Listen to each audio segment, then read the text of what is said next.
दोस्तों, कभी ना कभी आप सबने सुना होगा कि इस्लाम में भी कई तरह के ग्रुप होते हैं, सुन्नी, शिया, सूफी और भी। पर असल में ये सब हैं क्या? क्या इन सब का खुदा अलग है? नहीं। हर मुसलमान, चाहे वो किसी भी ग्रुप का हो, अल्लाह और उनके प्यारे पैगंबर मोहम्मद सल्लल्लाहु अलैहि वसल्लम पर पूरा यकीन रखता है। यानी दिल से एक ही खुदा को मानता है और पैगंबर की रहनुमाई को फॉलो करता है। लेकिन जैसे हमारे देश में हर मोहल्ले का अपना स्टाइल होता है, वैसे ही इस्लाम में भी समय के साथ इतिहास और अलग अलग धार्मिक सोच के चलते कुछ बड़े बड़े ग्रुप बन गए हैं। ये ग्रुप्स अपने अपने तरीकों से इबादत करते हैं और पैगंबर के बाद के नेतृत्व को लेकर अलग अलग राय रखते हैं। तो चलिए आज हम इसी दिलचस्प सफर पर निकलते हैं और जानते हैं इस्लाम के इन प्रमुख ग्रुप्स के बारे में। किसका क्या मानना है और कैसे ये सब एक ही जड़ से जुड़े हुए हैं। समय के साथ इतिहास और धार्मिक व्याख्याओं के कारण इस्लाम में कुछ प्रमुख समूह बन गए हैं। आइए इन्हें विस्तार से समझते हैं। सुन्नी इस्लाम यानी वो ग्रुप जिसे दुनिया के करीब 85 से 90% मुसलमान फॉलो करते हैं। अगर इसे क्रिकेट टीम मान लें तो ये उसकी ओपनिंग बैटिंग लाइनअप है। सबसे ज्यादा फॉलोअर्स, सबसे ज्यादा चर्चाएं। सुन्नी मुसलमानों का मानना है कि पैगंबर मोहम्मद साहब के जाने के बाद मुस्लिम समाज का नेतृत्व यानी खलीफा कौन होगा, इसका फैसला पूरी उम्मत यानी समुदाय की सलाह और सहमति से होना चाहिए। इन्हें अहले सुन्नत वल जमात भी कहा जाता है। इनके लिए 4 खलीफा अबू बकर, उमर, उस्मान और अली सबके सब सही और योग्य माने जाते हैं। सुन्नी मुसलमान कुरान और हदीस, पैगंबर की बातें और काम को अपना मुख्य मार्गदर्शन मानते हैं। इनकी मस्जिदों में आपको आमतौर पर सादा माहौल, इमाम की अगुवाई और जमात के साथ नमाज पढ़ने का खास तरीका दिखेगा। सुन्नी फिक़ह, इस्लामी कानून के भी अलग अलग स्कूल हैं, हनाफी, शाफई, मालिकी और हम्बली। ये स्कूल्स इस्लाम की चीजों को समझने और अमल करने के हल्के फुल्के फर्क दिखाते हैं, लेकिन दिल से सब एक जैसे ही हैं। इनका फोकस होता है कम्युनिटी की एकता, भाईचारा और समाज में अच्छाई फैलाना। अगर आप दुनिया के किसी भी हिस्से में जाएं, मिस्र, तुर्की, इंडोनेशिया या भारत, आपको सुन्नी मुसलमान सबसे ज्यादा मिलेंगे। इनकी पहचान होती है खुले दिल से सबको अपनाना और इस्लाम की बुनियादी बातों को सीधा सपाट तरीके से फॉलो करना। अक्सर त्योहारों, जश्नों और रोजमर्रा के मामलों में भी इनका तरीका बहुत प्रैक्टिकल होता है। आखिर में सुन्नी इस्लाम की सबसे बड़ी खूबी है समुदाय की आवाज को अहमियत देना और हर इंसान को बराबर समझना। शिया इस्लाम के मानने वाले दुनिया के करीब 10 से 15% मुसलमान हैं। इनका यकीन है कि पैगंबर मोहम्मद साहब के बाद लीडरशिप उनके ही खानदान में रहनी चाहिए थी।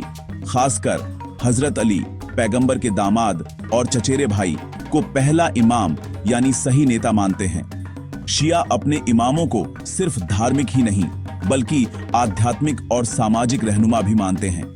इमामत की ये परंपरा पैगंबर के परिवार यानी अहले बैत की विरासत है। शिया मुसलमान मानते हैं कि इमामों को अल्लाह की तरफ से खास इल्म और मार्गदर्शन मिला है। इनका मानना है कि पहला इमाम अली, फिर उनके बेटे हसन, हुसैन और आगे की पीढ़ी तक ये सिलसिला चलता है। शिया इस्लाम में आशूरा का दिन बहुत अहम है, जब हजरत हुसैन और उनके साथियों की कुर्बानी को याद किया जाता है। ये दिन शिया समुदाय के लिए गम, सब्र और इंसाफ की मिसाल है। उनकी मस्जिदें, मजलिस और मातम की रस्में इन्हीं भावनाओं को दर्शाती हैं। शिया फिक्ह की अपनी अलग पहचान है, जैसे नमाज का तरीका, इमाम के पीछे पढ़ना या कुछ और रस्में जिनमें हल्का सा फर्क दिखता है। इनकी अपनी धार्मिक किताबें और हदीस की कलेक्शन भी अलग है, लेकिन कुरान सबका एक है। दुनिया में ईरान, इराक, बहरीन, अजरबैजान और भारत के कुछ हिस्सों में शिया मुसलमानों की बड़ी आबादी है। इनका समाज भी बहुत संगठित और एकजुट रहता है और अपने इमामों के प्रति गहरा सम्मान रखता है।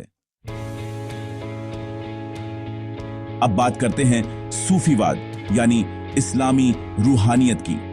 सूफीवाद असल में कोई अलग ग्रुप या संप्रदाय नहीं, ये तो एक सफर है जिसमें इंसान अल्लाह से दिल से जुड़ने की कोशिश करता है। सूफियों के लिए बाहरी रस्मों से ज्यादा दिल की सच्चाई और आत्मा की शुद्धि मायने रखती है। सूफी संतों ने हमेशा प्यार, भाईचारे और इंसानियत का संदेश दिया है। आपने देखा होगा कई दरगाहें, कव्वाली और रंग बिरंगे मेले, ये सब सूफी परंपरा की खूबसूरती है। इनका मानना है कि अल्लाह तक पहुंचने के रास्ते बहुत हैं, लेकिन सबसे खास रास्ता है इश्क, यानी अल्लाह से बेपनाह मोहब्बत। सूफी मत में फिर और मुरीद का रिश्ता बहुत अहम है। फिर यानी आध्यात्मिक गुरु अपने शिष्यों को आत्मा की ऊंचाइयों तक पहुंचने का तरीका सिखाते हैं। इनकी मजलिसों में जिक्र, समा और ध्यान का खास महत्व है। भारत, पाकिस्तान, तुर्की और अफ्रीका के कई हिस्सों में सूफी संतों की दरगाहें लाखों लोगों को जोड़ती हैं। इन दरगाहों पर सिर्फ मुसलमान ही नहीं, हर धर्म के लोग आते हैं और मन की शांति पाते हैं। सूफीवाद ने इस्लाम को एक अलग रंग और मिठास दी है, जहां तर्क और बहस से ज्यादा दिल की सुनवाई होती है। यही वजह है कि सूफी संतों का नाम आज भी बहुत इज्जत से लिया जाता है। अब एक ऐसे ग्रुप की बात करते हैं जिसे शायद आपने कम सुना हो, इबादी। ये इस्लाम का एक छोटा लेकिन बेहद दिलचस्प ग्रुप है जो मुख्य रूप से ओमान में पाया जाता है। इबादी न तो पूरी तरह सुन्नी है न शिया, बल्कि दोनों से अलग अपनी पहचान रखते हैं।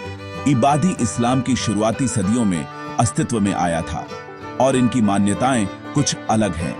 इबादी मुसलमानों का फोकस होता है सच्चाई, ईमानदारी और समाज में शांति बनाए रखना। इनका मानना है कि नेतृत्व के लिए सबसे योग्य इंसान चुना जाना चाहिए, चाहे वो किसी भी परिवार से हो।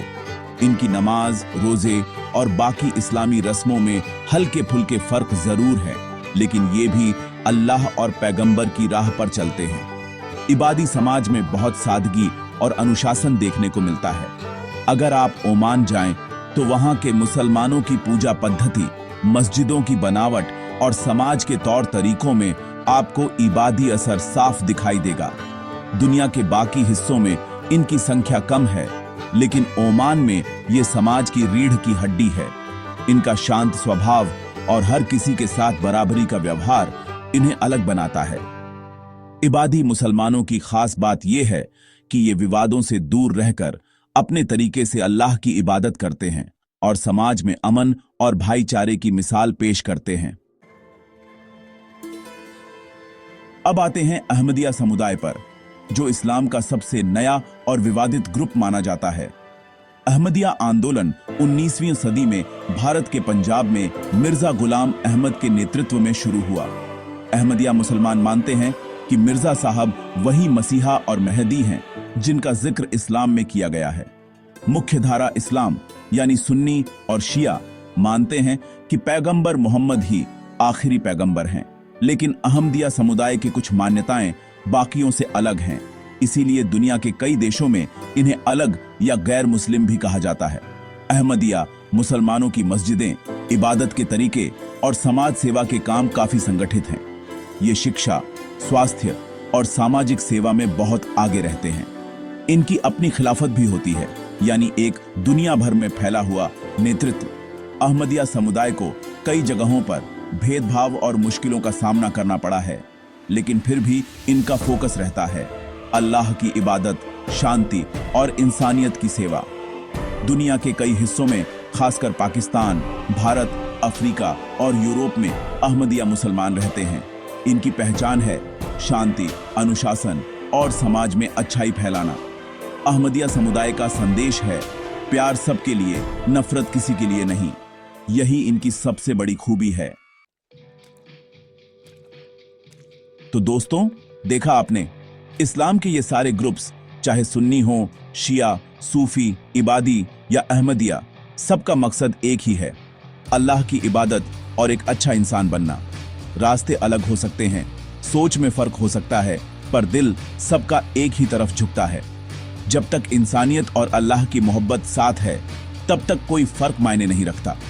इन सभी समूहों के बीच कुछ अंतर जरूर है, लेकिन सभी का मूल उद्देश्य एक ही है, अल्लाह की इबादत और एक अच्छा इंसान बनना। सबसे जरूरी है आपसी सम्मान और भाईचारा। ये फर्क हमें बांटने के लिए नहीं, बल्कि एक दूसरे को समझने और आगे बढ़ने के लिए है। हमारे समाज में भी अगर हम यही अपनाएं, सबको सम्मान दें, सबके तरीके को समझें और एक दूसरे की अच्छाई देखें, तो यकीन मानिए दुनिया और खूबसूरत हो जाएगी। यही असली इस्लाम है और यही इंसानियत भी।